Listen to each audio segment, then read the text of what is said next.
Things just took a major turn for the Vancouver Canucks days after Jim Rutherford spoke to the media on the possibility of acquiring both Hughes brothers. We've seen Elliotte Friedman speak out, revealing the shocking truth on Quinn Hughes' future with the Vancouver Canucks with just 2 years left on his contract. This puts the Canucks in a very awkward and bad situation. We're going to break down what Elliotte Friedman said, what this means for the future of the Canucks, and more later on in this episode. Before we get into that, if you're enjoying this daily Canucks content and you want to stay up to date on everything to do around the Vancouver Canucks in this hectic offseason, make sure to go down and hit that subscribe button. We're just 15 away. So 15 of you guys that are watching that aren't subscribed yet is enjoying the content. Make sure to go down and hit that free subscribe button. Well, with that, we gotta hop straight into the first topic today, where we do know just a few days ago, Jim Rutherford spoke to the Canucks media in his end-of-season availability, revealing what Quinn Hughes wanted to do.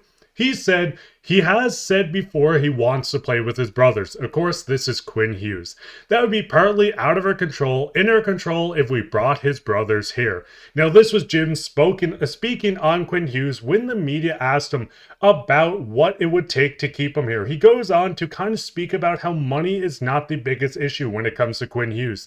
They're going to do everything they can to keep him around. Money-wise, they can offer him the world. When it comes to building a complete team, they want to do this as well. But with Quinn Hughes, he does want to play with his brothers at some point of his career. Now, we do see a report coming out from a New Jersey insider where they say, I think New Jersey knows Jack Hughes and Luke Hughes aren't really eager to be traded to the Vancouver Canucks. Now, this is a quote tweet from Elliotte Friedman on 32 Thoughts today. So Friedman went out to speak on this. If you want to go listen to the segment, I will put it in the description. It is at the 1 hour and 17 minute mark of the video when speaking about this. But this is a big blow for the Vancouver Canucks and their future with Quinn Hughes.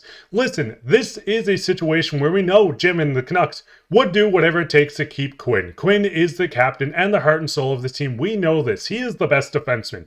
As I've said many times before, screw Cale Makar, because this is Quinn Hughes' league. Now, looking at Quinn, yes, we do have him for 2 more at minimum seasons with the Vancouver Canucks. This is year 4 out of 6, next season 5 out of 6, and the following season would be his final year on the $7.85 million contract. He's set to hit the open market as a UFA at the age of 27.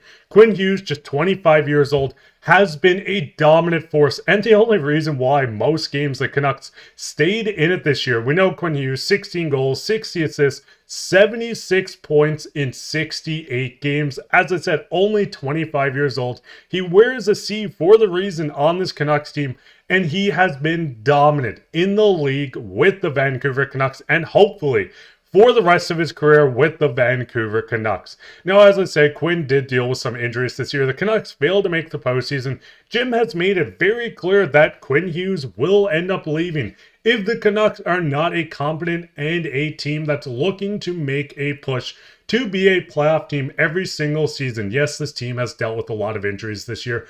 Yes, we know the situations with the off-ice antics between JT Miller and PD, but Quinn Hughes wants to win. This Canucks team wants to win, but they do need to take that step. Now, looking at the report coming from Elliotte Friedman, as he said, he doesn't think that Luke and Jack are eager to jump and be traded to Vancouver. We know the Devils have the leverage here. We know we've seen the quotes from Jim and there was no tampering pushed by the league due to this because it does seem like this really benefited the Devils. They said, hey, we have both Hugheses already, 2 out of 3. Luke Hughes being 1, an RFA at the age of 21 at the end of the season.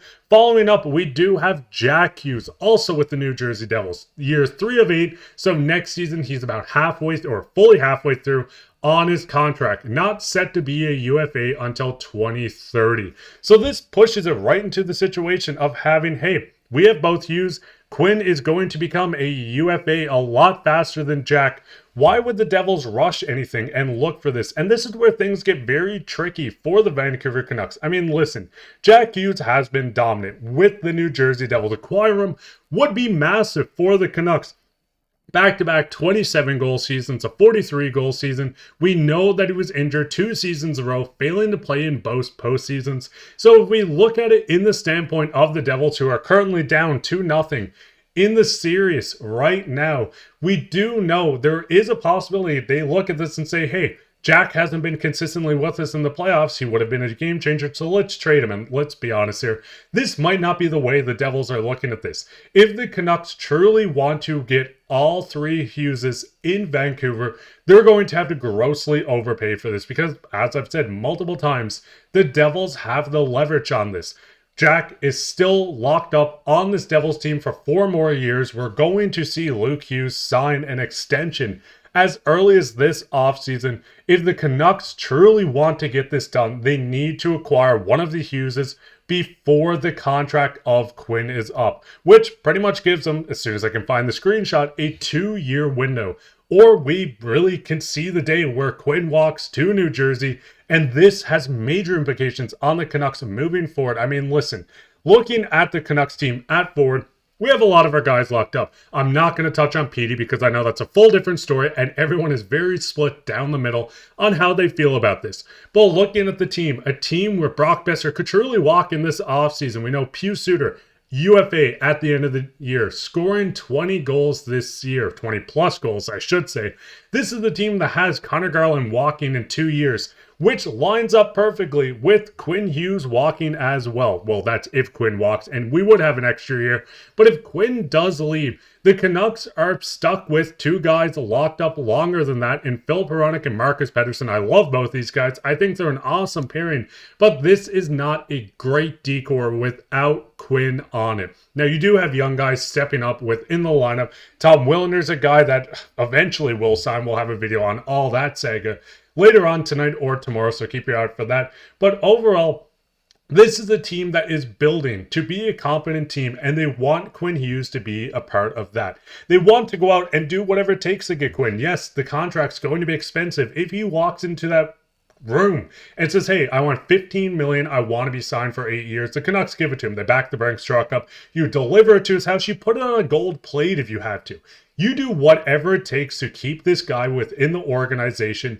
And I think it's truly going to really come down to how much Hughes wants to play without his brothers. If the Canucks can acquire all 3, that's perfect. You get elite talent in Jack Hughes, who will be locked up. It's going to cost an arm and a leg to get him. But bringing in a guy like Jack Hughes, a 70-point guy, 99 points back in 22-23, Jack Hughes would be the perfect fit on this team. But it's going to cost so much if they both don't want to leave, as we've seen Elliotte Friedman say. This is going to get super tricky for the Canucks and does push management in the position to maybe look at this and say, hey, we have a 2-year window to really make a complete run. If the Canucks win the cup, I could see Quinn looking at this and saying, hey, I can sign with Jack and Luke later on in my career. We just want a couple, let's run it back. But if this is a Canucks team that goes into next year, fails to make the postseason, falls up with another disappointing season, this is not going to cut it to keep a guy like this. But Canucks fans, what is your thoughts on this? What do you think it's going to take? Listen, we know, and Jim knows, the management knows, everyone knows. Quinn, Jack, and Luke want to play together at some point. What's your thoughts on these reports coming out from Elliotte Friedman on just the fact that he doesn't think Jack and Luke are eager to be traded to Vancouver? I know the Devils aren't eager to trade them, and that leaves the Canucks in a situation to figure this out sooner rather than later before we're stuck in a forever rebuild without Quinn Hughes here. Let me know your thoughts and down below in the comments. While you're down there, leave a like, subscribe, share this with your friends. As I said, if you made it this far and you aren't subscribed yet, go hit that subscribe button. It's not it's a big thing for us, just getting more people and watching. It's awesome to see the community grow. I mean, we started the channel just about 1.5 years ago, and just seeing the growth on this is awesome. We love connecting with Canucks fans, and we hope you guys enjoy this. So make sure to go down and hit that subscribe button. While you're down there, leave a like, subscribe, share this with your friends. Go down and leave a comment just saying pie or something like this if you made it that far.